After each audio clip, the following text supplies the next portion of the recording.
Como estudar a Bíblia é o meu tema, e lembrando a vocês que disciplina pessoal é muito importante para você desenvolver bons costumes, boas tradições e uma prática diária. Eu quero mostrar algumas coisas para vocês. Qual é a ligação entre leitura das Escrituras e a sabedoria? Tem um texto aqui em Deuteronômio: trará sempre uma cópia deste livro da lei consigo e terá que lê-la todos os dias da sua vida para que você aprenda a temer o Senhor, o seu Deus, e cumprir fielmente todas as palavras dessa lei e esses decretos.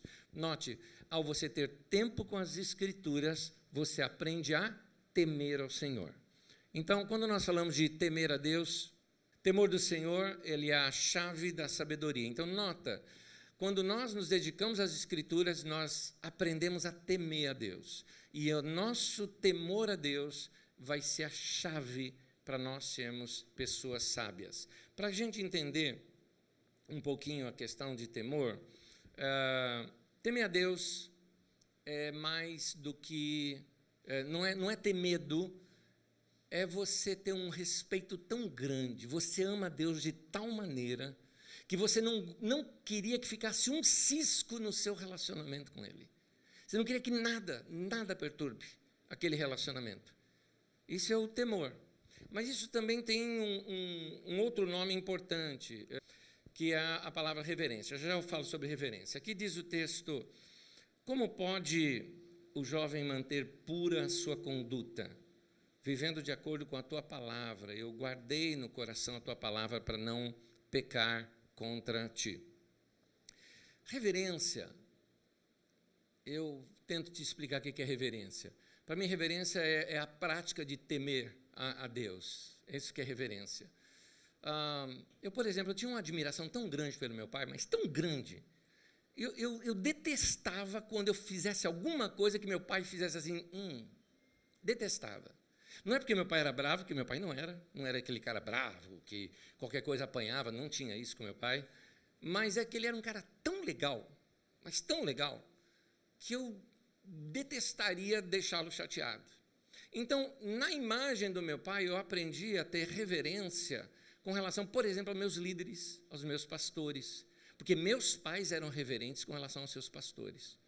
Eu me lembro, nós morávamos em frente à igreja onde meus pais frequentavam, a Igreja Batista, e os pastores, muitas vezes de domingo, iam almoçar lá em casa. Quando o pastor ia em casa, para mim era assim um negócio... Gente, é o pastor em casa, é assim, Deus Pai, Filho e Espírito Santo e o pastor, entendeu? Era assim que a gente olhava. Então, eu aprendi a ter esse respeito pelos meus pastores, e anos depois, qualquer um dos meus que foram meus pastores, eu assim, tinha um amor muito grande. Então, quando esses caras chegavam assim, davam algum toque, quando meu pastor uma vez chegou para mim e falou: eu estou lendo um livro, qual? Se ele vai recomendar que é bom, eu quero ter, interessa. Eu assim, ganhava pouco, ajudava com dinheiro em casa, não tinha dinheiro para quase nada. Então, eu andava trechos a pé para economizar aquela passagem de ônibus para poder comprar uma fita cassete que vinha gravado a mensagem do meu pastor naquele domingo, porque eu queria aprender o que era isso. Depois o tio ali explica o que é cassete, tá? Você explica para ele lá depois. Tem um menininho ali, depois você explica para ele o que é cassete, tá, tio? É o tataravô do MP3. Então, é interessante que esse texto que nós vimos há pouco fala como é que o jovem pode manter puro o seu caminho. Por que o jovem? Porque o jovem ele tem uma tendência, um desafio de quebrar paradigma. Às vezes os jovens olham para a vida de seus pais e vê algumas desgraças que não quer repeti-las. Vê algumas coisas na sua geração que ele fala: não quero que a minha geração seja assim. E sai quebrando todo tipo de paradigma e todo tipo de tradição, achando que tudo é errado. O problema está no tudo. Por que o problema está no tudo? Porque existem algumas boas tradições. Às vezes a gente fala contra a tradição, mas tem tradição que são boas. Quem fala isso é Paulo, apóstolo, que diz assim: portanto, irmãos, permaneçam firmes e apeguem-se às tradições que lhes foram ensinadas, quer de viva voz ou quer por carta nossa. Paulo está dizendo: eu ensinei algumas tradições para vocês, eu queria que vocês mantivessem elas. Quais são algumas boas tradições que talvez você já tenha aprendido ou que você viu na vida dos seus pais? Meu pai tinha alguma delas. Meu pai, por exemplo, lia a Bíblia todos os dias. É uma tradição. Meu pai tinha o costume de orar sempre antes de dormir. É uma tradição. Eu aprendi essas coisas e vou praticando e vou adaptando ao meu jeito de ser. Meu pai tinha um detalhe, ele falou, domingo é do Senhor, nós vamos dedicar o dia inteiro, não importa amanhã, tarde, noite, o que precisar, nós vamos nos dedicar para a igreja. Eu entendo, todos os dias são do Senhor, eu sei disso, mas eu prefiro o jeito que ele faz do que o jeito que a gente não faz. Entende isso? Uma vez chegaram para Moody, um grande pregador, e falava, eu não gosto do jeito que você evangeliza. Eu falei, eu prefiro o jeito que eu evangelizo do que o jeito que você não evangeliza. Então, existem alguns exageros, exatamente porque as pessoas querem sair quebrando tradições, e aí, eu ainda não entendo o meu assunto, tá? Isso aqui é só a introdução. As pessoas querem sair quebrando tradição e não conhecem as Escrituras, aí faz burrada, faz besteira. Quer ver uma coisa, por exemplo? O camarada, por exemplo, fala, não, a igreja não é esse lugar, a igreja sou eu, então não preciso ir no culto. Não é bem isso. Você está errado, você está enganado. Eu vou te corrigir. A igreja não é você. Quem te falou isso, falou parcialmente ou erradamente. Você não é a igreja. A igreja somos nós. Não sou eu, somos nós. Se eu estou fora da comunhão, a não ser que eu fui enviado pela igreja para um lugar, eu já estive num lugar onde não tinha nenhum cristão, num raio assim, talvez de 30 ou 50 quilômetros, não tinha nenhum cristão. Ali eu era o único representante da igreja, mas eu era um representante da igreja. Eu não sou somente eu, a igreja.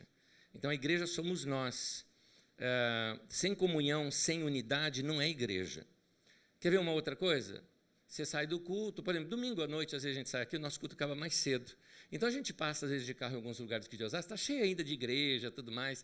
E tem muitas igrejas que são pequenininhas, o cara está, aquele calor, e o cara está lá de terno, e orando, aleluia, xalamaias, e glória a Deus, e grita, e berra, e anda, e tal. Algumas pessoas podem falar o seguinte, eu não preciso ficar lá orando 2 horas de joelho. O problema, meu querido, não é isso. O problema é que você não ora nada. Esse é que é o problema. Então, eu prefiro aquele irmãozinho simples, mas que ora, do jeito dele, do que você que não ora. Está entendendo? Às vezes a gente quer quebrar uma tradição. Gente, eu não uso terno para vir para o culto. Eu não preciso ficar gritando para orar. Eu sei de tudo isso. Mas eu prefiro aquele irmãozinho que grita 2 horas do que se eu não oro 1 minuto. Então, esse ponto que eu estou falando, que às vezes a gente quer mudar alguma coisa e, por falta de conhecimento bíblico, a gente perde o temor e cai nesses exageros. Quer ver uma outra também?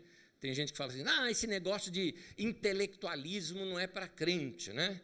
Meu negócio é revelação, e eu preciso só sentir, aí eu prego, eu não preciso estudar a Bíblia, o Espírito Santo vai me ensinar, mas aí ele vai falar besteira em nome de Deus. Porque ele não conhece a Bíblia, ele vai falar, Deus amou o mundo de tal maneira que deu cajado a Moisés, né? Vai falar besteira, vai misturar tudo, né? Querido, seja o que for que você for fazer para Deus, guarda isso, você precisa estudar. Você precisa estudar. Ministério não é para preguiçosos. Grava isso. Eu conheço gente preguiçosa no ministério. Eu conheço. E é assim, é ruim para a igreja. Trava a igreja. Ministério é para gente dedicada, seja músico, seja técnico, seja professor, seja pastor, seja o que for. Cara, dá o melhor. Dedica tempo. Estuda. As pessoas percebem se você estuda ou se você não estuda, se você se prepara ou se você não se prepara. Então, quer ver uma outra que hoje é modinha falar? Dízimo é coisa do Antigo Testamento. Eu sou contra dar dinheiro na igreja. Legal, legal. E quem que paga tudo isso aqui? Que você está usando? Deixa de ser mão de vaca, entendeu? O problema é que você é muquirana. Com outras coisas você gasta dinheiro. Então, mas é do Antigo Testamento. Mas a hora que o cara está num aperto, ele fala, o Senhor é meu pastor e nada me faltará. Mas isso é do Antigo Testamento também, e aí? E aí, agora serve. Essa partezinha serve, a outra não. Jesus ensinou a dar o dízimo. Jesus ensinou. E ele fala, inclusive, ele falou para não imitar o fariseu, que só fazia isso, ele fala para você dar e ser misericordioso. Aliás, dízimo é uma 10ª parte. No Novo Testamento você é ensinado a dar tudo. Eu não estou falando que você tem que dar todo o seu dinheiro, estou falando que você tem que dar toda a tua vida, teu coração, teu dinheiro, tua família. É tudo mesmo. É tudo. A gente é integral para Deus. Então, eu não acho que seja obrigatório. Mas só porque não é obrigatório eu não dou? Eu só faço o que eu sou obrigado a fazer? Então, isso checa o nosso coração. Então, nós precisamos conhecer as Escrituras. É as Escrituras que vão dar esse equilíbrio para a gente. Paulo, por exemplo, fala para Timóteo, desde criança você conhece as sagradas letras. Olha que texto. Eu gosto dessa expressão, sagrado. Lembra de algo reverente. Lembra de algo que a gente tem que pôr o coração naquilo. Eu já contei aqui na igreja, naquela história da igreja dos últimos 100 anos, sobre a igreja na China, numa região onde era completamente proibido o evangelho, e um irmão que havia sido preso por tantos anos, decorou o Sermão da Montanha. Então, aquele povo não tem Bíblia. E, quando ele foi solto da prisão, reuniu o pessoal de madrugada para ouvi-lo. E ele estava ditando o Sermão da Montanha para todo mundo, e todo mundo copiando. E um ocidental que passou por ali, que narra essa história, conta que ele passou pelo cara, e o cara escrevendo e chorando, e ele falou, o que aconteceu? Ele falou assim, olha só, apontando para o caderno dele, escrevendo, falou, eu tenho uma parte da Bíblia agora. Eu tenho a paixão daquela pessoa, porque agora ele tinha um trecho da Bíblia Sagrada, porque alguém ditou para ele. Então, a gente não valoriza o que a gente tem. Você tem traduções e mais traduções da Bíblia no seu celular, e você não dá a mínima para isso. Então, nós precisamos aprender a ler e como estudar a Bíblia. Por isso, eu quero ainda falar com vocês todas essas áreas aqui. Nós vamos aprender o que é nós termos uma leitura devocional. Leitura devocional tem a ver com a nossa edificação pessoal, literalmente, é leitura, né? Estudo bíblico pessoal, quando eu vou estudar para conhecer mais as Escrituras em cima de assuntos meus, de problemas meus, eu quero saber o que a Bíblia diz sobre alguns assuntos. Estudos textuais, ou seja, estudar o texto bíblico, estudar o texto pelo texto. Não importa se aquilo lá está falando da minha vida, se não está. Eu posso estar, sim, com um problema financeiro, mas eu estou estudando um texto sobre uma determinada cidade do Antigo Testamento, ou o livro de Abacuque, eu estou estudando alguma outra coisa que é para ampliar o meu conhecimento. Teologia é uma reflexão sobre as Escrituras e a importância de memorizar textos bíblicos. Preciso discorrer esses 5 aqui com vocês de modo um pouco rápido. Leitura devocional. Muita gente carrega a Bíblia nas mãos, mas não no coração. Não adianta você ter várias versões da Bíblia no seu celular se você não faz leitura de nenhuma delas. Você precisa ter tempo com as Escrituras para deixar o Espírito Santo falar com você. Eu não tenho tempo aqui para ampliar a questão do jejum. Jejum não é ficar com fome, não é ficar sem comer. Só fazer isso chama-se dieta. Tá? Tem gente que fala assim, eu estou jejuando chocolate. Não, isso chama-se dieta. Tá? Combate a gordice, coisa desse tipo. Mas isso não é jejum. Eu sei que tem essas invenções novas por aí, porque a gente gosta de ser, sabe, tudo inventar. Eu quero te mostrar o porquê que existe o jejum. A questão é o porquê. Nunca se perguntou por isso? Para que Deus quer que eu fique com fome? Eu não quero. Não vai. O que vai mudar de você ficar com fome? Então, não é bem isso. A questão é, as pessoas queriam ter um tempo maior com Deus. Então, imagina você que morasse num sítio, por exemplo, você vai ter um tempo maior com Deus. Eu estou falando de um sítio porque é o mais próximo que nós temos do estilo de vida antigo, tá? Das eras antigas. Então, você está lá num sítio e é lá que você quer ter o tempo com Deus, você se separa e vai para uma montanha. Você vai ter um tempo com Deus. Ok. Daqui a pouco você vai sentir fome. Você vai descer da montanha, vou aqui fazer o completo. Vai passar lá no curral, pegar o gado, matar o boi, abrir, recortar a carne, pegar a madeira, cortar a madeira, fazer o fogo, esquentar, assou, comeu, limpa tudo, aí você vai voltar a ter um tempo com Deus de novo. Você perdeu umas 4 horas aí, ou mais. Então, o que fazia o jejum? Exatamente isso, eu não vou comer, porque eu preciso dedicar esse tempo para Deus. Então, o jejum ou é um tempo separado para Deus, ou não é jejum. Eu estou jejuando e fui trabalhar. Não, você corre de desmaiar no meio do trabalho, não produziu no teu trabalho, ainda difama o evangelho, o pessoal falando dele, dormiu no meio do trabalho. Né? Eu sei, muita gente já fez isso, eu já fiz isso, bastante. mas isso é só passar fome. É importante você separar um tempo para Deus. Então, meu querido, vamos pensar aqui. O jejum é para tirar aquilo que toma o teu tempo. Hoje, para nós, a gente passa na geladeira, pega uma coisa, põe no micro-ondas, de 1 minuto está pronto e acabou. É rápido. Então, não é bem a comida a questão do jejum. Eu estou falando que você precisa separar de algumas coisas para ter tempo com Deus. Por exemplo, você consegue passar um dia sem celular? Alguns de vocês não conseguem. Quando deu um bug aí não foi bem um bug, foi um juiz que mandou cancelar o WhatsApp, tinha gente que estava perdidaço naquele dia, que não sabe viver mais sem isso. Então, você consegue, assim, se desligar mesmo de todo eletrônico e ter um tempo só você e Deus? Isso é jejum. Isso é jejum. Pode até ficar sem comer também, o que é muito bom até para a sua saúde. Tá? Jejum de ficar sem comer é bom até para a saúde. Tá? Mas eu estou falando de outra coisa aqui. Eu estou falando de um tempo de devocional, por isso que eu falei, isso é leitura devocional das Escrituras. Aquele tempo que você se separa só para ler as Escrituras, para deixar Deus falar com você. Então, lâmpada para os meus pés é a tua palavra e luz para o meu caminho. Nota, a palavra de Deus é que vai iluminar meu caminho. O que eu vou saber, o que eu vou fazer da minha vida, a palavra de Deus vai lançar luz naquilo. A importância de você ler as Escrituras dessa maneira. O texto que nós já lemos aqui, com relação a como pode o jovem manter pura a sua conduta, vivendo de acordo com a tua palavra. Guardei a tua palavra no meu coração para não pecar contra ti. Mais adiante eu vou falar um pouquinho sobre guardar a palavra no coração. Eu vou te ensinar algumas formas de você agora ler as Escrituras, tá ok? Então, estamos no primeiro ponto, como ler as Escrituras. Você fala assim, Enésio, por onde eu começo para ler as Escrituras? Aqui não é ordem, tá? Eu coloquei, por exemplo, primeiro aqui, o livro de Provérbios, mas pela facilidade. Que dia é hoje? 7, certo? Então, Provérbios tem 31 capítulos.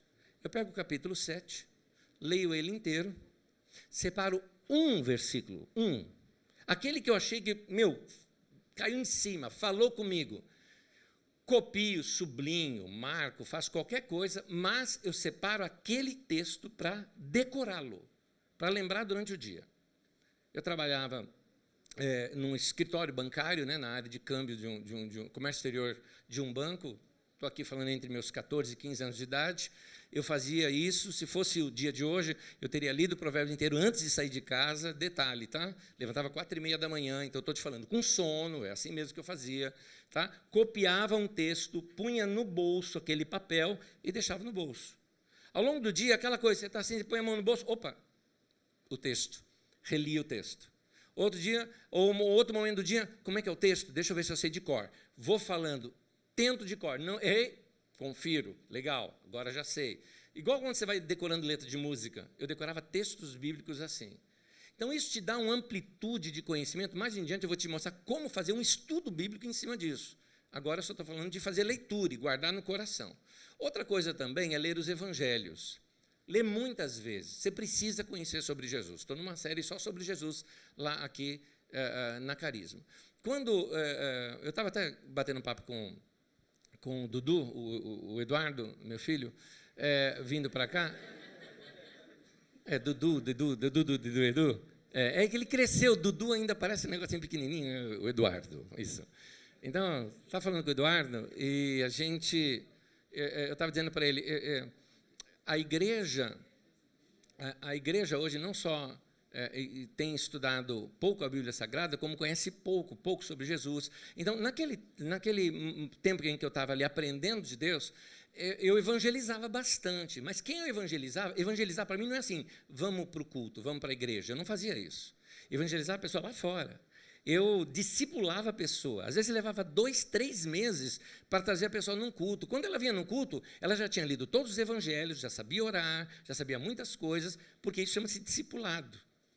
Então, novo convertido comigo tinha que começar lendo os evangelhos. Era assim, conhecer a Bíblia Sagrada. E às vezes eu levava gente, novo convertido, de 3 meses, 4 meses, para o culto, sabia mais do que o crente velho que está lá, porque não lê a Bíblia.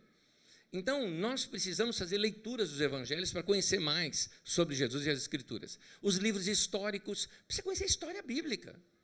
Existem dois compêndios no Antigo Testamento de livro histórico, a história deuteronomista e a história cronista. Então, Deuteronômio, Josué, Juízes, pula Ruth, 1 Samuel, 2 Samuel, 1 Reis, 2 Reis. História deuteronomista. Ela pega desde lá de Moisés e vai até o cativeiro babilônico. Essa história é repetida depois em crônicas. 1 Crônicas, 2 Crônicas, Esdras e Neemias. Ela passa até um pouquinho ultrapassa. Mas você tem aí dois blocos de história escritos em épocas diferentes que você vai conhecer mais história bíblica. História bíblica do Novo Testamento, os Evangelhos e o livro de Atos.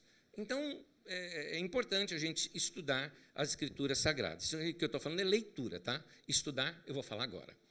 Vou te mostrar como fazer um estudo bíblico pessoal. Guarda bem isso aqui, porque é um método que funciona. Funcionou para mim, funciona, é fácil de você fazer. Primeira coisa, uma pergunta. Você tem uma Bíblia? Você tem Bíblia papel. Você pode fazer isso no celular também, dá para fazer. Hoje em dia dá para a gente fazer. Alguns aplicativos, o meu programa mesmo de Bíblia aqui, ele me permite isso. Dá para você fazer aquele marca-texto, né? Então, amarelinho, verdinho, tudo mais, tal. O que eu faço? Eu vou lendo as Escrituras Sagradas e eu vou pintando as Escrituras de acordo com o texto que aqui se refere. Que assunto que ele está? Eu agrupei alguns assuntos, né? Então, isso são assuntos temáticos, soluções para os problemas da minha vida. Por exemplo, oração, comunhão com Deus, adoração. Toda vez que eu ouço lá, e Pedro subiu no eirado para orar. Opa, deixa eu marcar isso aqui. Então, eu marco lá com a canetinha de uma cor. Aqui as cores não são as mesmas que eu usei. Eu tenho uma Bíblia antiga minha que eu queria trazer para vocês, mas está encaixotada, eu não achei. Porque ela é bem antigona, é a Bíblia que eu usava nessa idade que eu falei. E eu tenho ela toda pintada, está toda desfeita, assim, as páginas, tal, mas eu guardei ela. Toda pintadinha, ela tem estudos bíblicos ali, dessa maneira. Fé, milagres, dons do Espírito, eu pintava de outra cor. Família, casamento, educação de filhos, comportamento sábio. Você fala, educação de filhos, você está falando com adolescente. Pois é, eu vou te falar uma coisa. Meu estudo sobre educação de filhos, eu fiz aos 18 anos de idade para os 19 anos de idade. Eu fiz todo um estudo sobre educação de filhos, como educar os filhos, como fazer com os filhos e tudo mais. Nessa idade eu fiz. E ali eu começava a orar pelos meus filhos. Nem namorada eu tinha. E eu já estava gerando meus filhos ali. Hoje eu tenho meus filhos, os amo pra caramba, tenho um relacionamento muito legal com eles. Mas tudo isso eu aprendi lá atrás, estudando as Escrituras. Então você está pronto. Você tem trabalho, finanças, preguiça, diligência, para mim é um grupo só. Igreja, ministérios, organização, princípios, saúde, lazer, alimentação, sabedoria, discernimento, conhecimento, entendimento. Enfim, vocês percebem que eu agrupei por áreas? Você pode criar a sua. Essa foi a minha. Você pode criar a sua. E aí você vai pintando, você tem uma Bíblia de estudo sua. De tanto que você já leu, tua Bíblia é toda marcada com cores diferentes. Um dia você precisa, assim, vamos lá, o irmão chega sempre e fala, cara, eu estou com um problema financeiro, queria uma orientação, você faz? Falo, deixa eu refrescar isso aqui. Pega a minha Bíblia e vou pelas cores. Olha esse texto, puxa, esse texto eu não estava lembrando, esse aqui é importante, olha que frase legal essa daqui. É dessa maneira. Às vezes eu não pintava o versículo inteiro, às vezes eu pintava só uma palavra, às vezes só uma frase, só alguma coisinha. É uma forma de você criar sua própria Bíblia de estudo. Eu sempre fugi dessas Bíblias de estudo pronta. Estou sendo honesto com vocês e sou assim até hoje. Não gosto muito delas. Tem uma que eu gosto mais pela questão da teologia, que é a Bíblia de Jerusalém. As demais eu acho muito fraquinha, não gosto. Eu gosto de fazer a minha. Então, faça a sua. Vai estudar as Escrituras, vai criar seu próprio estudo bíblico. Estudos textuais. Aqui já é mais complicado. Aqui é estudar um livro, um trecho ou uma história. Me entenda, essa fase aqui agora não é para preguiçoso. Eu estou falando de pesquisa, de estudo, de mergulhar num texto como texto. Ou seja, eu pego aquele texto bíblico como se fosse um documento, como se eu fosse um arqueólogo descobrindo um texto e tentando decifrar aquele texto. É estudar o que a gente chama de estudo crítico científico das Escrituras Sagradas. Então, aí eu quero saber a cronologia, quando isso foi escrito. Quando esse texto foi escrito, qual era o panorama mundial na época? Porque ele vai citar algumas coisas que, se eu não conhecer história, eu não vou saber. Então, você nota, já não é mais só as Escrituras que eu vou estudar. Se eu vou estudar, por exemplo, sobre o profeta Jeremias, eu preciso estudar sobre o Império Babilônico, senão eu não vou entender algumas profecias de Jeremias. Eu preciso entender o conflito que havia entre Egito e os assírios, para entender aquele meio campo, logo quando surge Jeremias, e depois quando os babilônios dominaram os assírios. Se eu não entender isso, eu não vou entender as profecias dele. Eu não vou entender com o que ele está falando. Então, é importante, é o que eu disse, essa parte não é para preguiçoso. Anésio, onde é que eu vou fazer tudo isso? Tem que fazer um curso de história? Mas tem tudo na internet. Você tem uma Wikipédia, digita lá Babilônia e lê. Digita lá Egito e lê. Tudo bem que Egito é enorme, né? É uma coisa muito, muito grande. Mas digita aquele período histórico e vai atrás. Então, quem escreveu, quando escreveu, para quem escreveu, muda completamente a ideia do texto. Então, hoje tem uma briga no meio da igreja sobre criacionismo e evolucionismo e tudo mais. É uma briga boba, porque eles tentam pegar um texto da Bíblia Sagrada que não é ciência e tentam lê-lo como literal. Aí dá essa bagunça toda. Ah, mas quando Moisés escreveu, quem te disse que Moisés escreveu? Moisés não escreveu Gênesis. Eu aprendi no seminário, Moisés escreveu Gênesis. Aonde está isso? Não tem na Bíblia. Não está isso.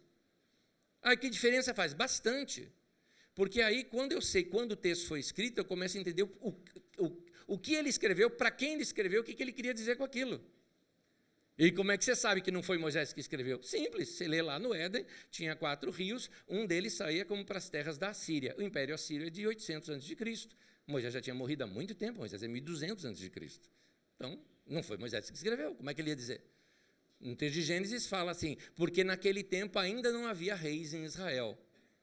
Ora, no período histórico já era o período dos reis que aquele texto foi escrito. Então, para que aquele texto foi escrito? Aí é outra história. Mas se você quiser saber sobre isso, tem uma playlist lá no YouTube da Carisma chamado Gênesis, e você vai ver lá que Caim e Abel não se refere a 2 irmãozinhos, que essa é a história, mas ali não, a ideia não é uma história literária, a ideia ali é uma história profética, onde os profetas da época estão condenando Israel, cidade que está matando Israel do campo. Ela está perdendo aquela comunhão com Deus como tinha antes. É por isso que Caim mata Abel.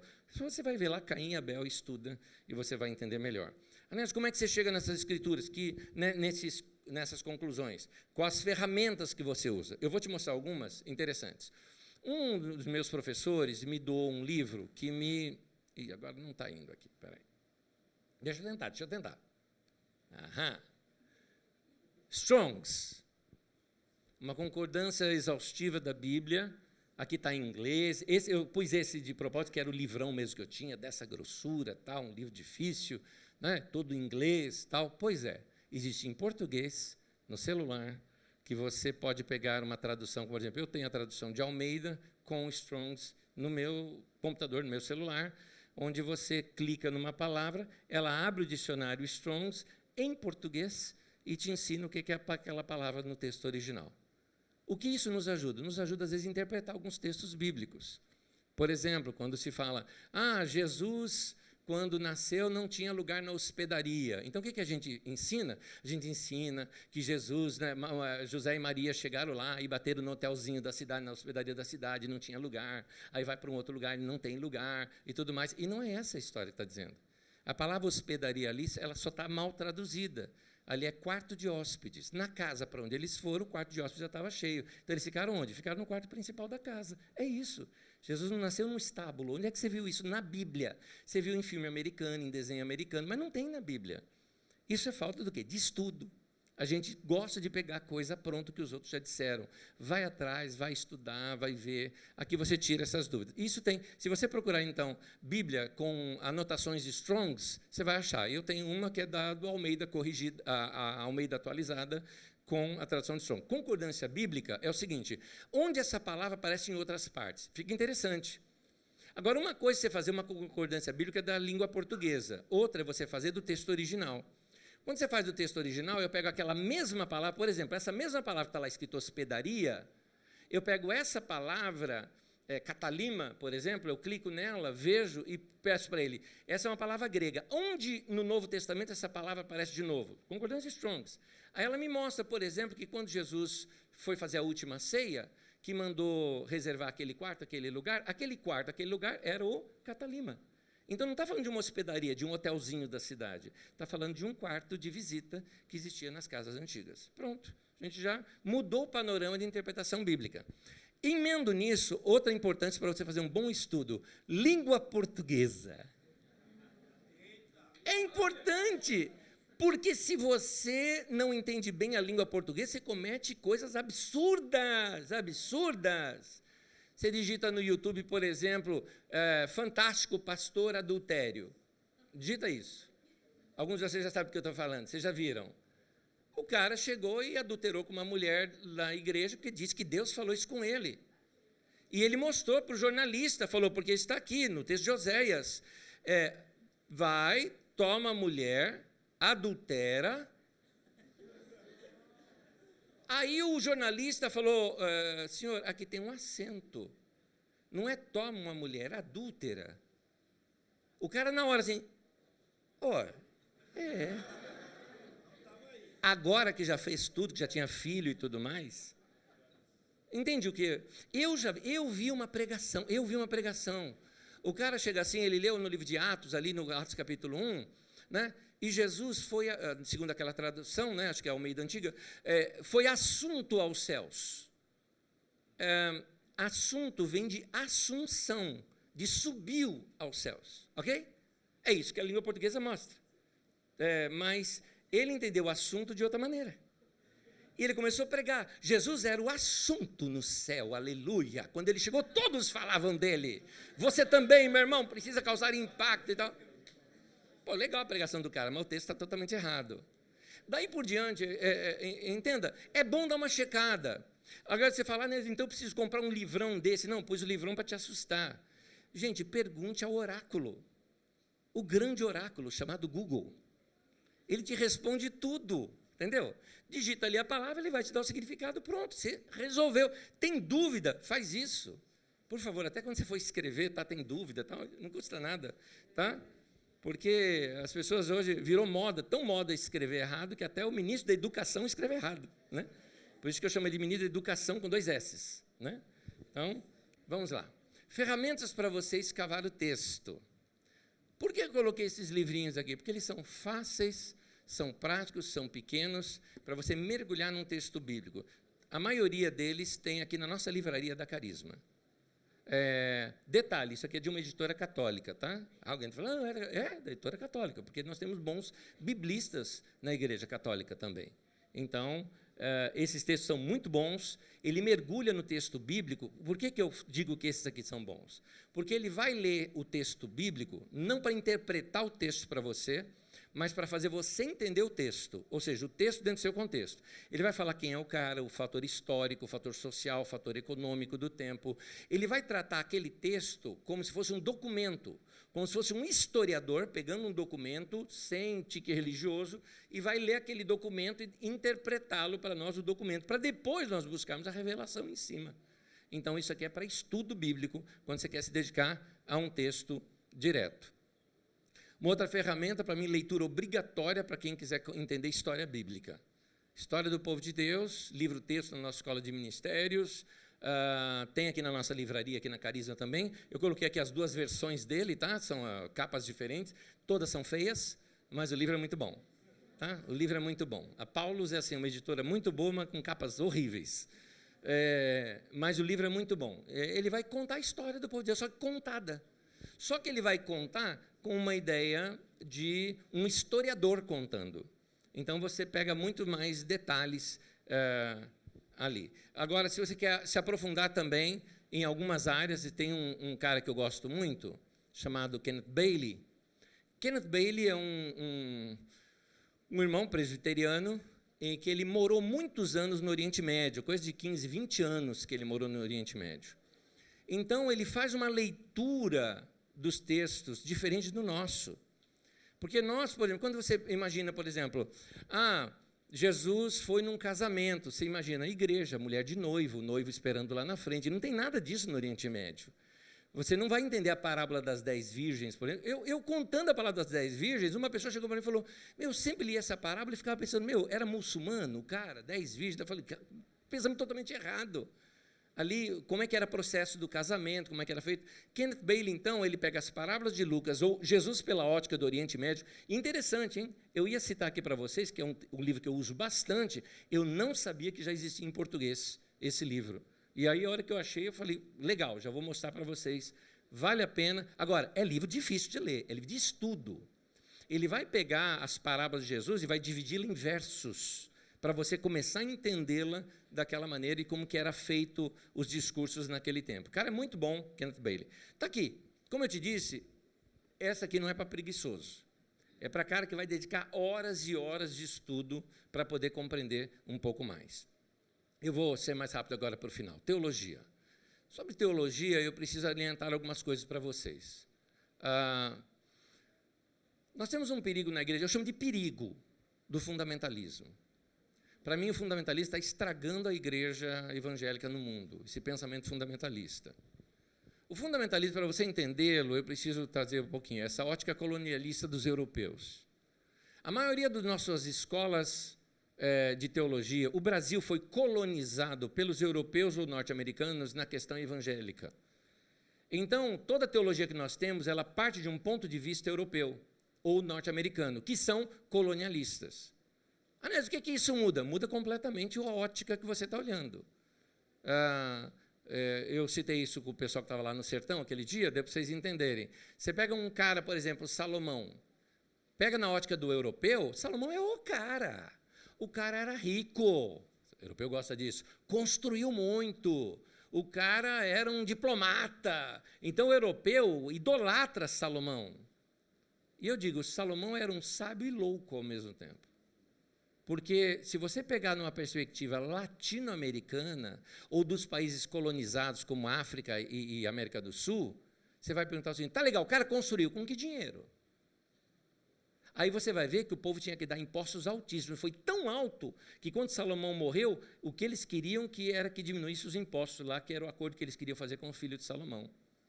Então, fazia trabalho escravo. Não era permitido trabalho escravo em Israel, mas Salomão fazia. E teve revoltas em Israel por causa disso, naquela época.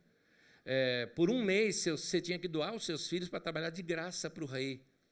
E talvez trabalhasse em pedreira. Quando eu falo filho, é de 12 a 30 anos de idade. Imagina um menino de 14 anos de idade trabalhando numa pedreira. Você acha que não tinha morte nisso tudo? E aí? Mas era o Salomão fazendo, entendeu? Então, na perspectiva do pobre, o Salomão é um louco, é um imperialista. Na perspectiva dos ricos, ele é o cara, é o que manda. Isso muda completamente a nossa maneira de ler a Bíblia e a teologia. E o problema é que o Brasil, eu te digo o seguinte, 95% dos nossos seminários teológicos tem essa visão. É o fundamentalismo que está instaurado no Brasil.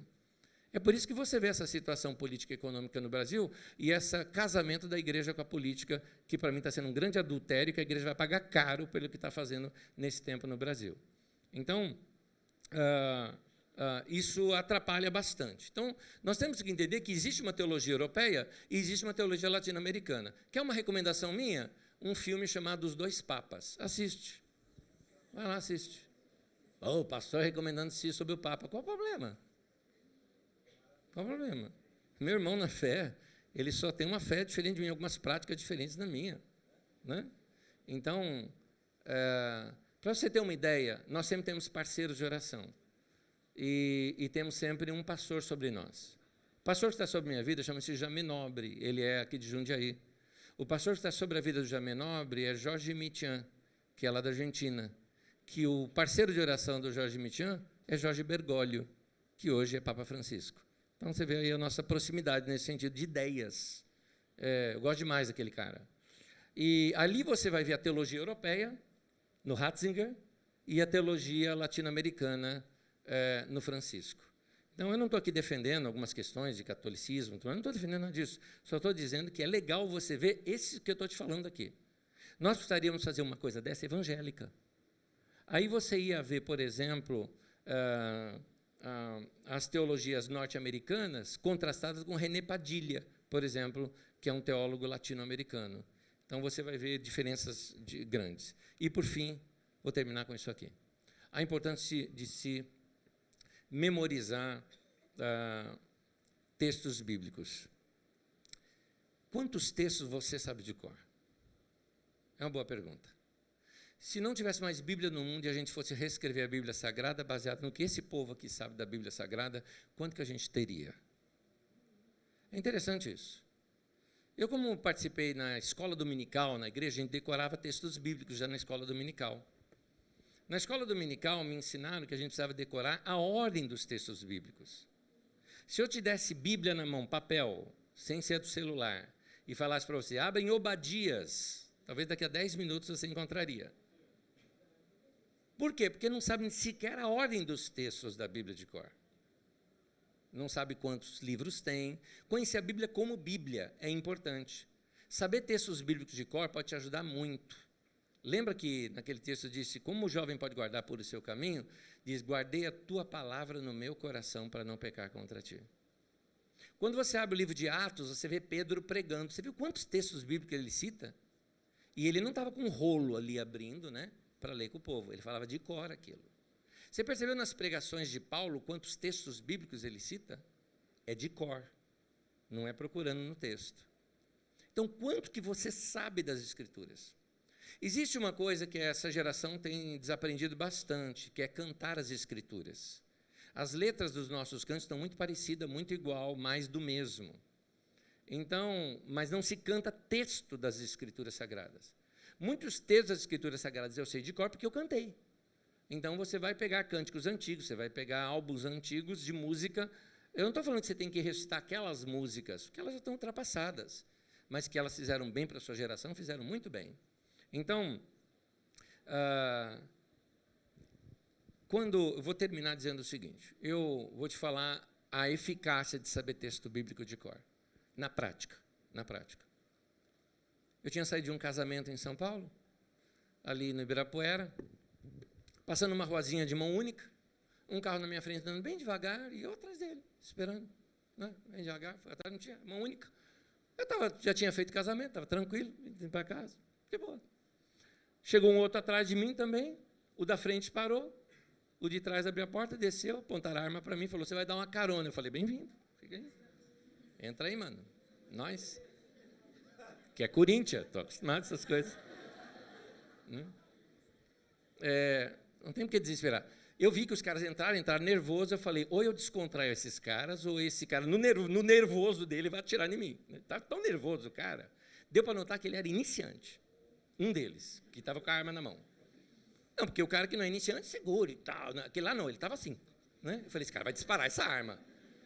Então, deixa eu descontrair. Descontraímos, começamos a conversar. Vocês vão indicando aí para onde eu vou. Não existia Uber na época ainda, mas se fosse falar, eu sou seu Uber, só vai lá. Né? E vai seguindo. Eu vou seguindo. Enfim, eu fiquei sequestrado por 30 horas. Não foi fácil. Aqui eu descontraí essa turma, mas não as outras. Uma gangue no Rio de Janeiro tinha sequestrado o líder de filho de um dos financiadores de uma outra gangue no Rio, e ele estava aqui no interior de São Paulo, caminho do Rio, caminho lá de Guaratinguetá, Taubaté, aquela região toda lá, né? Essas coisas tinham que ser por lá. Aí me levaram lá para aquelas bandas lá, e eles tinham que fazer um pagamento. Só que era um pagamento em droga, me deram uma caixa cheia de drogas para levar lá, porque era o pagamento e tal, para resgatar o cara, e eles queriam um padre ou um pastor. Por quê? É gente mais tranquila, que sabe conversar e tudo mais, para não matar o cara, tal. Aí me escolheram. Que legal. Que legal, né? Não foi aleatório, as pessoas já vinham me seguindo há alguns dias já. E essa foi a oportunidade que deram o bote. E houve um momento muito tenso ali. Porque quando eu fui lá levar, eles não deram o pagamento como eles queriam. Tinha grana, tinha droga, tinha tudo. E tinha outras pessoas sequestradas ali também. Era no meio do mato, aqueles caras com um negócio meio tampado aqui, com umas metrancas, assim, que eu não sei o que é aquilo lá, aquelas metralhadoras, não sei o que é aquilo, não sei nem descrever. E um deles me segurou, não sabia que eu era, não sabia nada disso, e botou a metralhadora aqui atrás de mim, me segurando ali, né? Aí vem o cara lá de dentro, né? Um monte de palavrão, tal. Esses caras não fizeram o combinado. Mata todo mundo. Essa hora, sabe quando você hashtag partiu.